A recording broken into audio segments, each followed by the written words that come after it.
तो संविधान संविधान किए जाते हो, संविधान मालूम है कि कहते ही हो संविधान सब माने सबके लिए बराबर, विधान बने नियम कानून सबके लिए बराबर। कहाँ बराबर है? एक तरफ कर्मचारी अधिकारी जो 60 साल सेवा करता यानी बिल्कुल पूरा ट्रेंड है, अनुभवी है, उसको अयोग्य समझकर रिटायर किया जाता है और 70 और 75 साल के बूढ़े राजनीति में भर्ती किए जा रहे हैं। ये कौन सा कानून? अरे ये भाई पूछो उनसे, इनको वोट देते हो, चंदा नोट देते हो, महंगाई भरते हो और टैक्स देते हो, जीएसटी भरते हो, उनसे पूछो कि भाई ये कौन सा कानून है? प्रजा के साथ खुद राजा पूछ। जब राजा खुद ही सिद्धांत कानून को नहीं मान रहा तो प्रजा से कैसे बनवाएगा? लेकिन प्रजा पर जबरदस्ती लागू। नए कानून की पेंशन खत्म। अगर उनकी सरकार 2.5 साल अगर चल गई और फेल हो गई तो पेंशन बन गई सबकी भी, लेकिन जो कार्य कर रहे हैं उनकी नहीं। जो उधर बॉर्डर पर सीना खोले खड़े गोली लेने के लिए अभी कुछ।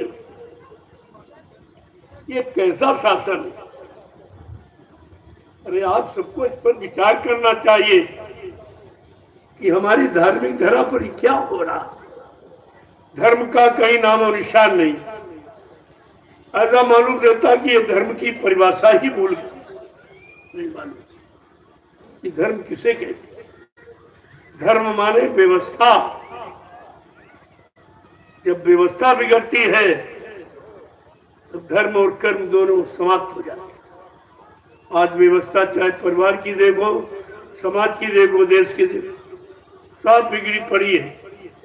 कहीं पर कुछ दिखाई नहीं देता। और विकास की बात करते हैं, भाई कौन सा विकास हो? अगर दुनिया के किसी कोने से विकास शुरू किया गया होता तो ये 70 साल में तुम्हारे तक पहुंच ही नहीं पाया अभी तक। तो नहीं कहीं दिखाई दे रहा। कहाँ हो रहा? कोठरी में हो रहा, जंगल में हो रहा, नदी में कहाँ हो रहा? ये सब झूठा। ये विकास क्या जाने। जिन्होंने अपने चरित्र का विकास नहीं किया, अपने परिवार का विकास नहीं किया, वो देश समाज का विकास क्या करेगा? इस पर आपको विचार करना चाहिए। कुछ नहीं, कुछ नहीं, सब चुप और सब उसी के सहयोगी। जब इतनी बुद्धि तुम्हारे पास नहीं है कि हमको किसका सहयोग करना चाहिए, अगर सहयोग करते हो और तुम्हारा सहयोग गलत जगह लग रहा तो तुम भी उसके भोक्ता बनोगे। जो भी अच्छा बुरा करेगा उस परिणाम में तुमको भागीदार बनना पड़ेगा। ये नियम है आका। इसे कहते हैं संग दोष। जैसे का साथ करोगे और उसका दोष तो आप पर जरूर और आपको भी भोगना पड़ेगा। ये नियम है।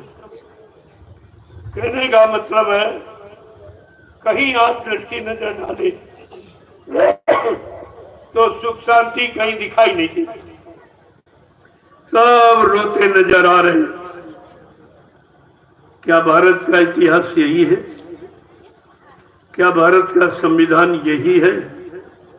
क्या भारत के कानून यही है? आपको इस पर विचार करना चाहिए, क्योंकि तुम प्रजा हो। प्रजातंत्र में प्रजा को पूरा अधिकार है अपने दुख दर्द मुसीबत को कहने का। अगर वो नहीं सुनता है तो तुरंत दरवाजा बदल दिया। उस दरवाजे पे फरियाद नहीं की जाती जहां फरियादी की फरियाद सुनने वाला कोई नहीं। इसीलिए महापुरुषों ने कहा, जहां बेदर्द हाकिम वहां फरियाद क्या करना। जहां सब बेदर्द, इनका कोई दर्द नहीं, इनमें दर्द होने का सवाल ही नहीं, क्योंकि इनके पास दर्द की कोई चीज नहीं। लोगों को परिवार का दर्द होता, अपने बाल बच्चों का दर्द होता, अपनी पत्नी का दर्द होता और इनके पास वो सामान ही नहीं, तो दर्द कहां से? और फिर वो तुम्हारा दर्द कैसे समझेंगे? क्या कभी आज तक इस पर किसी ने विचार किया है कि भारत का राजा कैसा होना चाहिए, जिसके अंदर प्रजा के लिए दर्द हो, प्रजा के लिए प्रेम हो, प्रजा के लिए कुर्बानी हो, वो भारत देश का राजा होता। भगवान राम को देखिए, एक छोटे से व्यक्ति ने आरोप लगाया झूठा और राजा ने पत्नी का परित्याग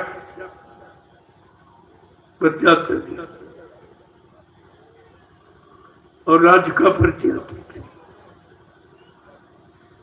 फिर राजगद्दी का परित्याग किया, फिर अपने राष्ट्रीय कपड़े वस्त्र मुकुट का परित्याग किया और जंगल चले गए।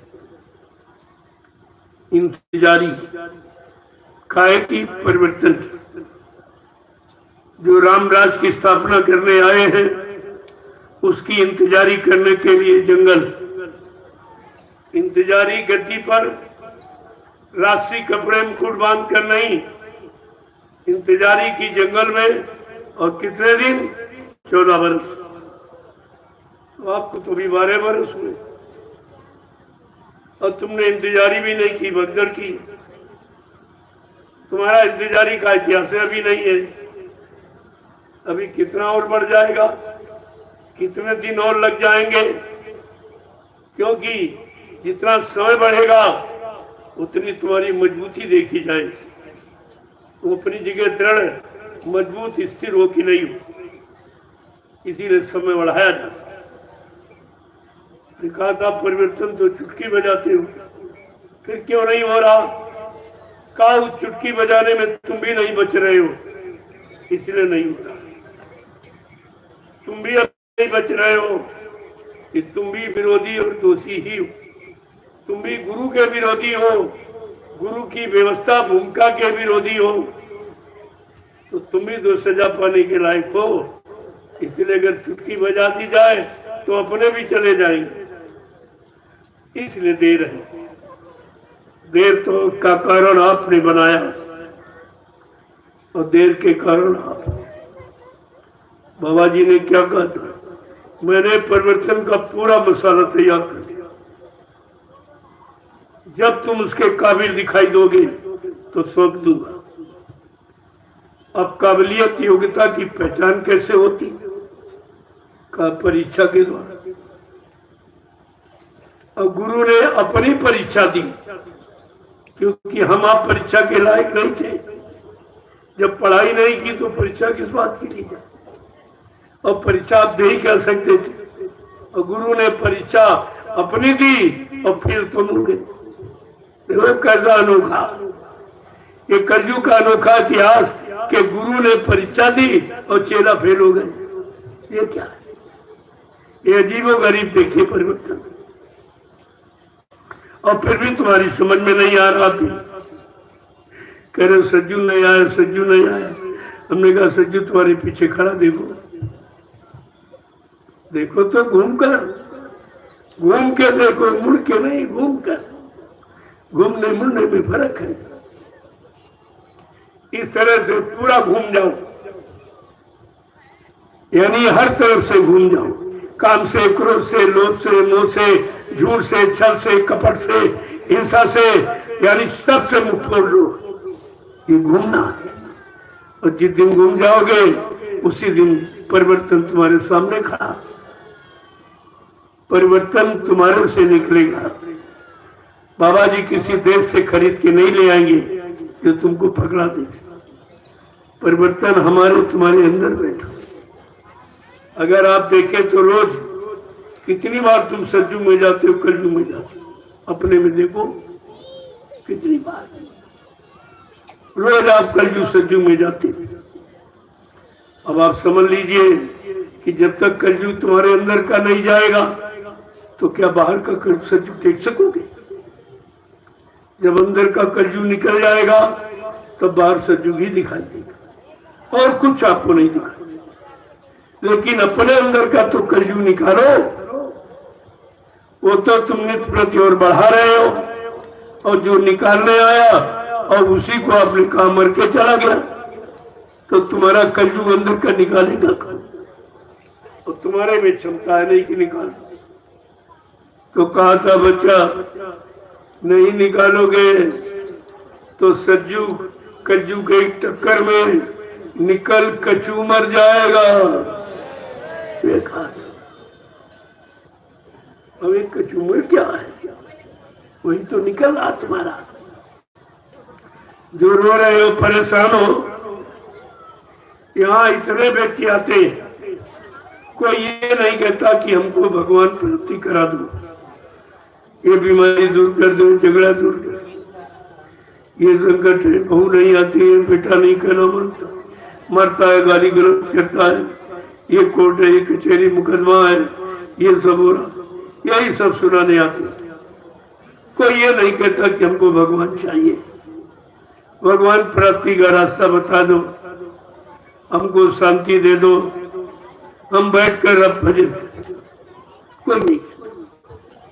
ऐसा मालूम पड़ता कि भगवान किसी को चाहिए, इसी से फुर्सत नहीं है, झगड़े झंझट बीमारी ये और वो सब दिन रात सुनता हूँ, तभी तो पता चलता अभी कोई भक्त ही नहीं है,